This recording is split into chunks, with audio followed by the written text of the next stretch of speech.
هلو، شلونكم؟ تعالوا نسوي مكبوس دجاج او مندي بطريقة بيتوتية كلش حلو وسهل وبسيط. يلا نبلش نحضر المكونات.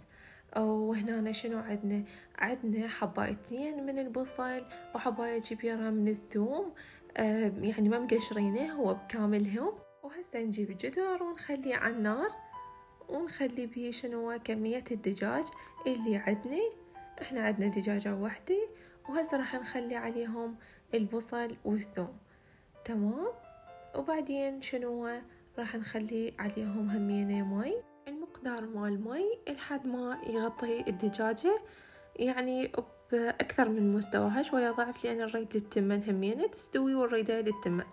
وهسه هيجي قامت تفور عندنا. نقدر نشيل الزفرة، وإذا ماكو عادي ما بيها، هاي شوية كلش شوية طلعت.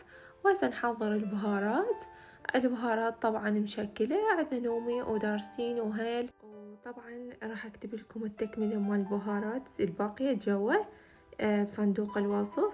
وطبعا البهارات الناعمة ما ضفتها هنا، خليتها بهاية، اشتريتها طبعا جديدة وعجبتني انه اجربها، وطبعا حيل استفاديت من عندها.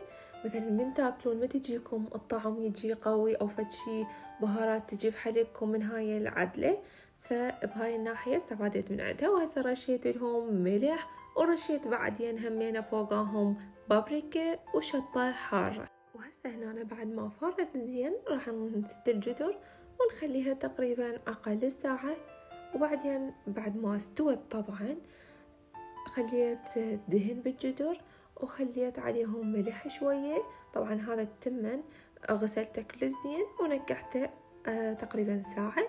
وبعدين راح أخلي عليهم سوب لحد ما يغطي التمن، ولا تزيدون هواية مثلا حتى لا يعجن عندنا ويطلع شكله مو حلو. وهسه راح أضيف عليهم بابريكا للون فقط، وتعطي نكهة كلش يعني بسيطة وحلوة. وهسه خليت عليهم همينة شوية فلفل أسود، وبعدين راح أخلطهم زين وأعوفهم لحد ما مثلا على نار عالية لحد ما ينشف المي. بعدين أنصي النار تمام لي هنا. وهسه راح أخذ الدجاج على صفحة وعلى كيفكم وياه، لأن هو إذا مستوي زين يعني لازم شوية نكون حذرين وياه. وهسه خليتهم بالتبسي، ما أدري شو يسمونه، طاوة تبسي، المهم خليت لهم شوية زيت، يعني دهنتهم من فوق حتى ينشفون، وخليتهم بعدين وراها وين بالفرن. وهاي هيك صار عندنا شكلها يجنن ومقرمش من فوق. طبعا الكاميرا مرات تظلم. وهسه راح نصب التمن، طبعا شوفوا شلون ناشر وحلو. اذا تحبون الصلصة مالت المندي راح اخليها اخر الفيديو اللي هو هسه. اول شي راح نجيب 3 طماطات حسب الكمية اللي انتم عينكم ميزانكم. راح نجيب 3 طماطات ونخليهم على النار لحد ما يشتون ايه.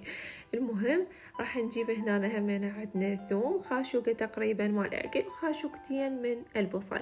هسه راح نخلي زيت، نخليهم بالطاوة، نخلي اول شي شنو البصل، ونظل نحمس بيه لحد ما يصير عندنا لونه حلو. وهسه هيك صار عندنا، راح نخلي عليها خاشوقة الثوم اللي ثارمينها ناعم، وراح همينة نحمسها نطيهم تقريبا سريعة حلوة لحد ما ياخذ همينة لونه وتطلع ريحته.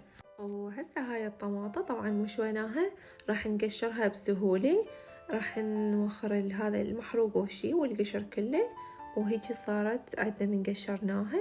وبعدين شنو راح اخليها بالثروة اليدوية، تقدرون همين تسوونها بيدكم عادي ماكو اي اشكال. وبعدين راح اخلي هنا همين معجون شوية قبل لا اخلي الطماطة اللي قشرناها، وانطي شوية تقليبة سريعة. طبعا تقدرون تزيدون الكمية انتم حسب رغبتكم. اوكي. وهسه مثل ما حمسناه ولعبنا بيه طوبة حتى تصير النكهة طيبة ومركزة. هسه نخلي شوية من الشطة تقريبا خاشوقتين، إذا تحبون شوية تصير الصلصة حارة، وخاشوقة من دبس الرمان. وهسه همينة أجيب الطماطة اللي هرسناها وأخليها بالطاوة، وهسه نعطيهم تقليبة سريعة لحد ما ياخذون يعني شوية يتلابسون سوية. وبعدها راح تصير عندنا جاهزة.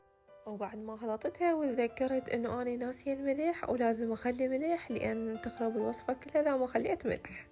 وهسه يا صديق صارت عندنا جاهزة، وطبعا قدمتها بهذا الشكل. اتمنى تعجبكم، وعلينا وعليكم الف عافية.